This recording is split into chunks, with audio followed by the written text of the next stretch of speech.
My name is Schelonka, and I'm the current team lead of the Infant Incubator project. This project started when the team realized the issue of high levels of infant mortality in developing countries. And this is especially true in Sub-Saharan Africa, which is our target demographic. A major obstacle for lowering rates of infant mortalities in these countries is cost, since incubators on the market typically cost anywhere from $2,000 to $5,000. Our design seeks to be a low-cost, low-power solution to this problem. This project initially started in 2020, and over the 2 preceding years, we completed 2 different prototypes. These 2 initial prototypes mainly focused on our goals of low cost and low power. In 2023, we started our 3rd prototype, which we are working on now. With our current prototype, we seek to meet all necessary medical standards, as well as to incorporate our new CAD design, while also maintaining our original goals of low cost and low power. My name is Reese Bowerman. I'm a capstoning student for the housing sub-team. My name is Sara Goheen, and I'm also a capstone student on the housing sub-team.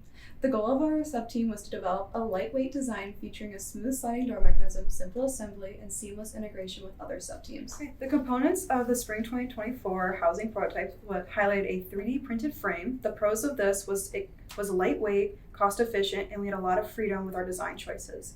Some challenges we faced while 3D printing was stability, and our solution to that was splitting the parts to fit on a 3D printable area, and we had click-in-place mechanisms to help with our stability. We also struggled with post-processing requirements. We just basically used super glue, sanding, and a lot of epoxy resin. And then we had frequent equipment malfunctions with our 3D printer, and our solution was extensive research on the Ender 3D printer, a lot of Reddit threads, and reaching out to people on campus with their 3D printers. Our biggest malfunctions or the biggest thing we had to replace was the extruder, our steppers, the motherboard needed to be replaced as well, and the time management of keeping 3D printer going and on schedule. Another aspect of our 3D printed incubator was using polycarbonate for the windows.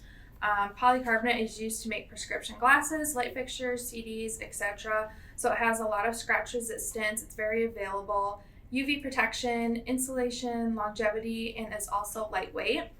And we also focused on an HDPE base, which is used for cutting boards and pipes. So it has a lot of non-leaching components, cost effective, as a stiff material, and resistant to water damage. A con for both of these is that they are both very chemical sensitive, so it could degrade when exposed to certain chemicals, and it's also not as cost efficient as other materials we looked into, but we still determined that these were the best materials for our windows and base. Hi, my name is Shania Flag, and I'm a member of the Vital sub-team, which is dedicated to developing a vital sensor to monitor the baby's vitals. Hello, my name is Isabella Oliveros, and I'm a part of the control sub-team, which aims to regulate both the environment inside the infant incubator as well as monitoring the infant's vitals. So the entire system communicates with a TNC 4.1 microcontroller, which is a part of the Arduino family. And branching off of that, we have an alarm system, which includes a visual and audible alarm within an LED and a buzzer. We have the actual sensors themselves, and then we also have an LCD screen. The first sensor that I'm going to be talking about is the temperature humidity sensor, which is going to be gathering data from the environment of the incubator. And then the second sensor is the MAX 3105, which Janae will tell you more about.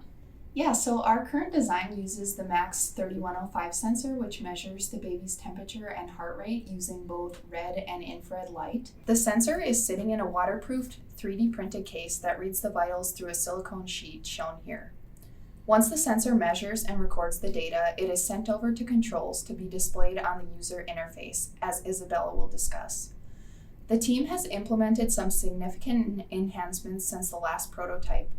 First, we've transitioned from single-strand wire to multi-strand wire. This switch is essential for ensuring maximum flexibility within the wires, allowing it to bend and move with the baby. We also redesigned our case, first by making the window of the case bigger so the sensor has a better chance of getting more accurate readings. Another focus we had was optimizing comfort. We achieved this by slimming down the case, minimizing bulkiness, and rounding out rough corners to eliminate the risk of irritation. Lastly, we improved the aesthetics of the case by adopting an all-white look so that the sealant and heat shrink blend together seamlessly. The transition from an all-black exterior to a white exterior also helps decrease heat absorbed by the sensor when exposed to hot environments. One challenge the team has faced was enhancing the accuracy of the sensor. The sensor failed to meet one of the required standards, which involves using the sensor to measure water in a temperature-controlled water bath accurately and precisely. In response, the team has made some adjustments, including redesigning the case, which facilitated the increase in size of the window, as previously mentioned.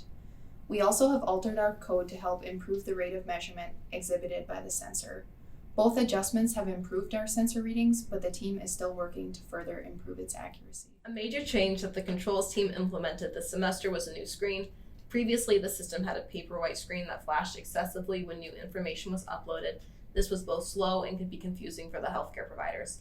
An LCD screen along with an I2C bus was implemented and allows for all 4 variables to be uploaded onto the screen every 10 seconds to provide new, accurate information to the healthcare professional. Another milestone the team was able to achieve was condensing the environmental and vital subsystems to be controlled by one microcontroller. Previously, the systems were built on 2 different circuit boards and contained many duplicates of the same components, such as the alarm system and the screen. In terms of circuitry, the only major difference was transferring the MAX 3105 sensor to the environmental board, which was quite simple. The largest challenge was combining both codes within Arduino IDE. This decision was made to align with IGS's goals of providing low-cost and low-power solutions. Hello, I am Alex Machinsky. I am part of the temperature sub-team. The temperature team was restarted this past fall to focus on the questions of both how to heat and cool the incubator. This remains very important in ensuring that the infant has the optimal environment. With being team lead, I'm also part of the humidity sub-team. We are responsible for ensuring that the incubator environment is able to maintain adequate levels of humidity.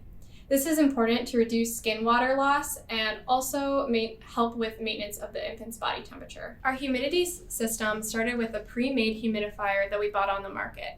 The humidifier is able to communicate with a humidity and temperature sensor via an Arduino microcontroller. We created a circuit so that when the humidity levels are sensed to be too low, voltage is sent through a MOSFET, which allows for the humidifier to turn on, raising the humidity levels.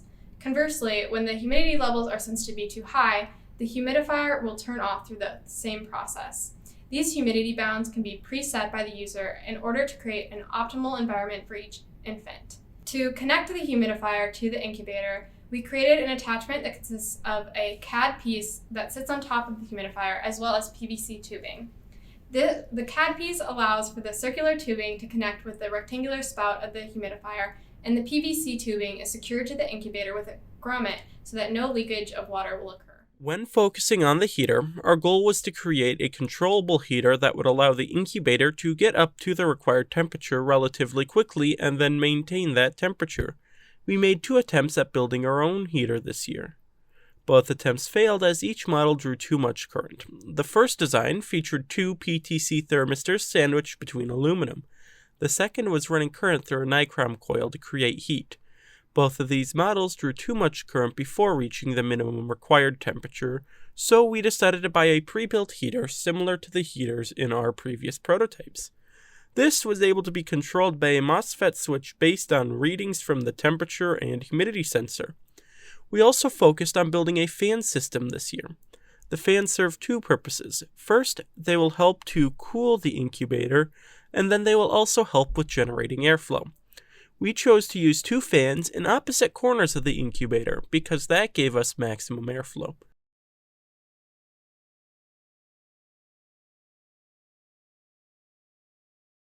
What I have learned as a capstone student and over my enterprise time has been project management and as well as time management, balancing classes and enterprise to put my best work forward, as well as I learned how I best work with others in a team setting.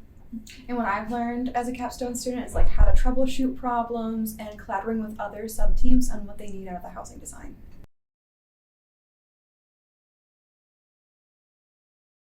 Next year, we will continue on with our work and hopefully finish Prototype 3. This will include integration of all subteams into the housing unit, transferring all circuits from breadboards to PCB boards, and creating various product documentation, such as a user guide and an assembly manual. Thank you to everyone who helped us complete this project, especially our advisor, Dr. Manser. We would also like to thank our sponsor Plexus, especially Lindsay Hooker and Nathan Tetzlaff.